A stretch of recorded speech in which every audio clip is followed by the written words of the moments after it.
Medley you এন্টারটেনমেন্টে আপনাকে জানাই স্বাগত। আশা করি সকলে ভালো আছেন, সুস্থ আছেন, স্বাভাবিক আছেন। আজকে আমি যে গাড়িটা এনেছি সেটা প্লাটিনা 110 BS4। গাড়িটার সার্ভিস হচ্ছে এই মুহূর্তে আমার কাছে, কিন্তু গাড়িটার মধ্যে অনেক প্রবলেম আছে। তো কাস্টমার আমার খুব চেনা এবং বলতে পারেন আত্মীয়ের মতো। তো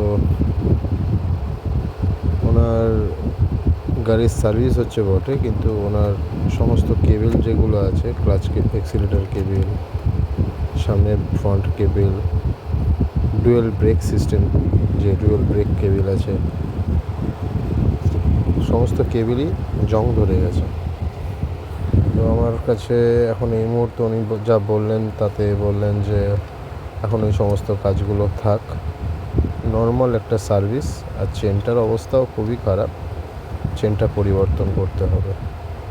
তো আমি চেনটাও সার্ভিস করে দিয়েছি আজকে। তো দেখুন, আস্তে আস্তে ভিডিওটা দেখুন। কাজ করার সময় কোনো কথা বলতে পারি না বলেছি আপনাকে, বা আপনাদের বলেওছি যে আমি আর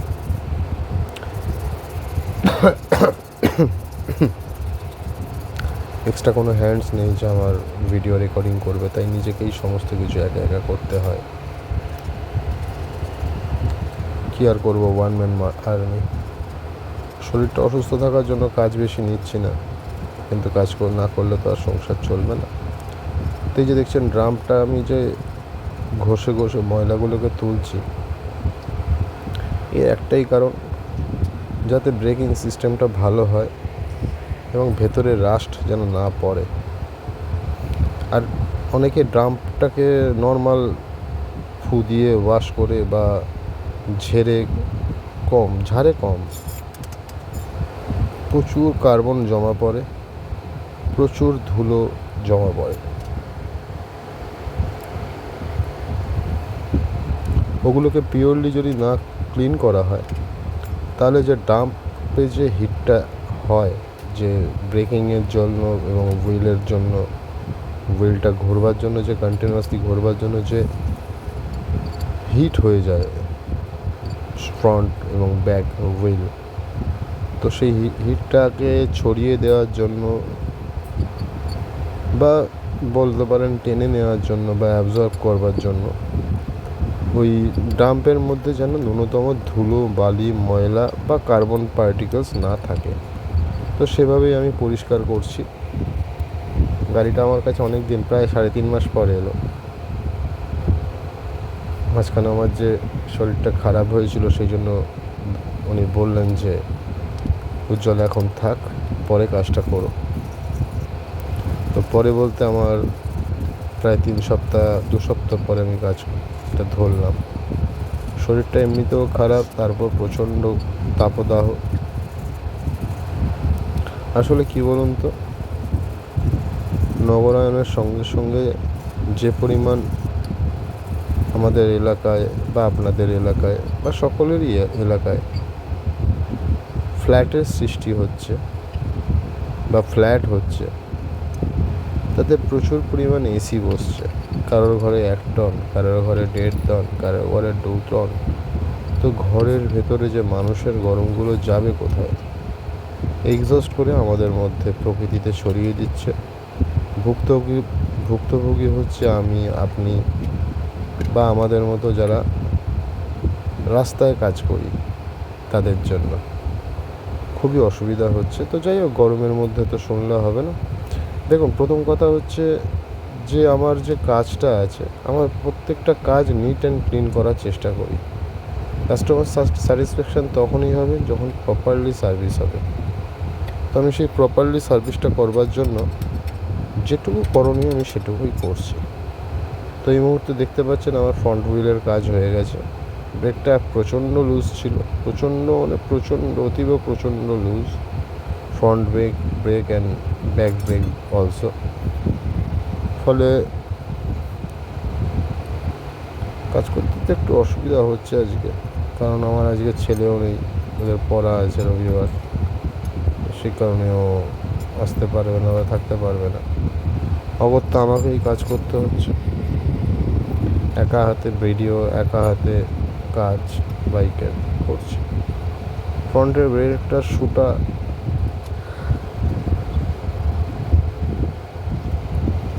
এখনও চলে যাবে। তো আমি গাড়িটা কাজ করতে করতে একটা নয়, দুটো নয়, অনেকগুলো প্রবলেম পেলাম। দেখুন, প্রথম কথা হচ্ছে বাজাজের গাড়ি নো ডাউট স্পেয়ার পার্টসের দাম খুব কম, অতীব নগণ্য। যেখানে আপনার একটা ইয়ামাহা বা সুজুকির যেখানে রেট পড়বে একটা ব্রেক শুর দাম 450-440 টাকা, সেই জায়গায় আমি এখানে একটা ব্রেক শুর দাম পেয়ে যাবো 120 থেকে 30 টাকা। যাই হোক,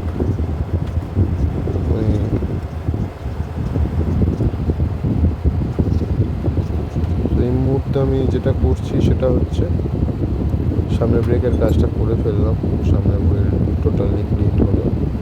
জানেন তো আমার ধোয়াটা না খুব অসুবিধা হয়, মানে ধুতে গেলে গায়ে অ্যালার্জি নয় ঠিক, ধুতে গেলে না প্রপারলি আমি ধুতে পারি না। বুঝতেই পারছেন, বাড়িতে কাজ, এদিকে জানলা খোলা, ওদিকে দরজা খোলা, জল ঢুকলে পরে কিছুই হবে না, ঘর মুছতে হবে কিন্তু অশান্তি হবে।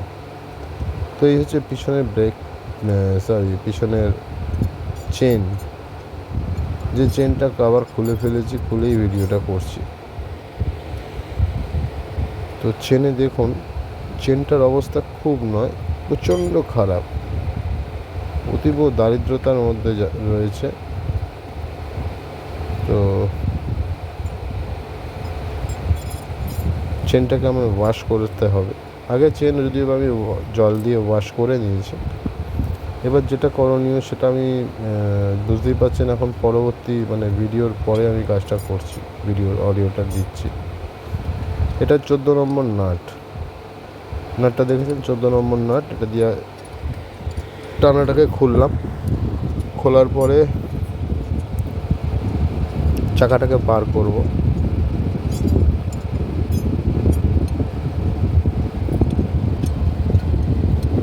ধরুন তো 2-3 মাস হয়ে গেলে না গাড়ির কাজ করতে খুব অসুবিধা হয়, কারণ সব কিছু টাইট হয়ে যায়, কারণ গ্রিস থাকে না, মোবিলের সমস্যা থাকে, রাস্ট পড়ে থাকে। আপনি ধোবেন কদ্দূর? আপনি যেন নিজের হাতের ধোন তাহলে শ্যাম্পু নেবেন, সামনের চাকা ধোবেন, পিছনের চাকা ধোবেন, ট্যাঙ্কিটা একটু চকচক করে দেবে, ব্যাস। কিন্তু ওটা কাজ নয়, দেখেছেন? দেখুন, সমস্ত জায়গা থেকে যত ধুলো আছে সব বার করে দিতে হবে। বার করে দিতে হবে মানে যাতে হিটটা যেন ছড়িয়ে দিতে পারে, সেই কারণেই বলা, যাতে পুরো ডাম্পটা যেন ক্লিন থাকে।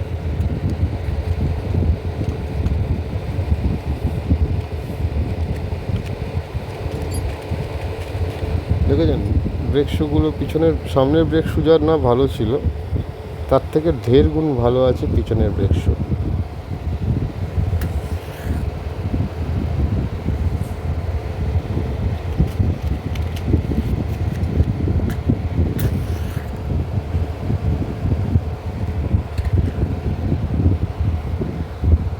পিস করুন,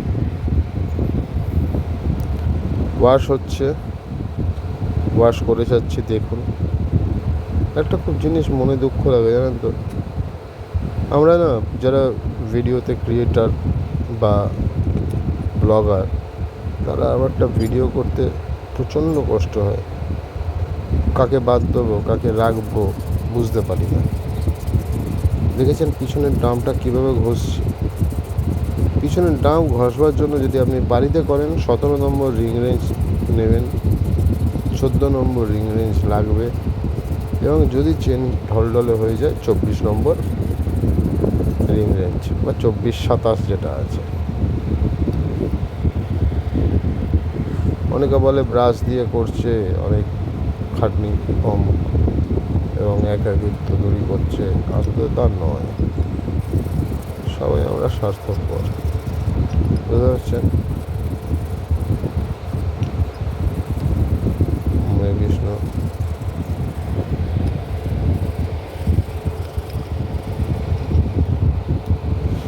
প্রত্যেকটা স্পেয়ার পার্টস আমাকে পরিষ্কার করতে হবে। সার্ভিস মিনস হচ্ছে নিট অ্যান্ড ক্লিন, যাতে কাস্টমার স্যাটিসফ্যাকশন 100 পায়। গাড়িটা চালিয়ে মনে হয় না যে আমি গাড়ি চালাচ্ছি, অনেকটা প্রথম দিনের মতো। পুরোপুরি নতুন গাড়ির মতো হবে না অবশ্যই। দেখেছেন চেঞ্জ পকেটটা পুরো খেয়ে গেছে, দাঁতগুলো বেরিয়ে গেছে চেঞ্জ পকেটের, কিছু করণীয় নেই।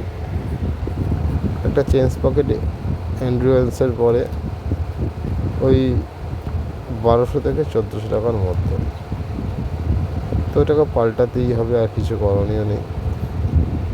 সবচেয়ে মজার কথা, কাপলিং রবারগুলো এখনও সুস্থ আছে।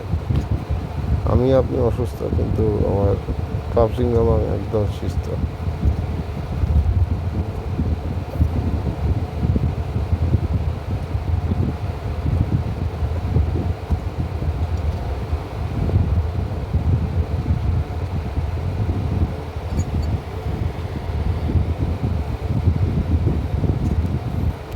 পিছনের চাকাটা লাগানো হয়ে গেছে। আমি কি বলুন তো, একা রাতে কাজ করি তো অনেক ভিডিও মিসিং হয়েছে।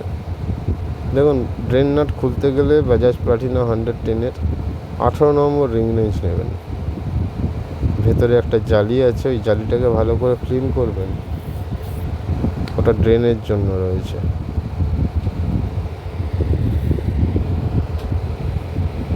বুঝতেই পারছেন আস্তে আস্তে কাজ এগোচ্ছে এবং পর্যায়ে শেষ হতে চলেছে।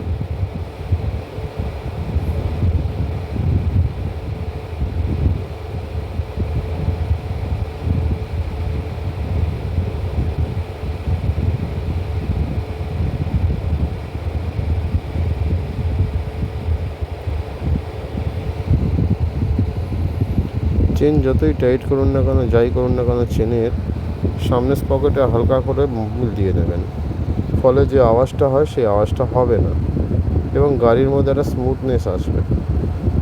বিশ্বাস করুন, একবার করে দেখুন।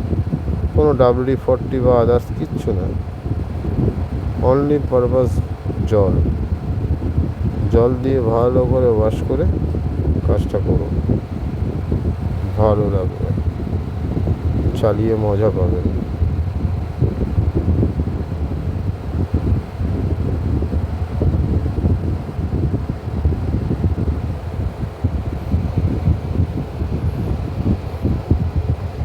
বুঝতেই পারছেন কাজ আস্তে আস্তে এগোচ্ছে, যাকে বলে ধীর সে কান পানি করতে কাটে।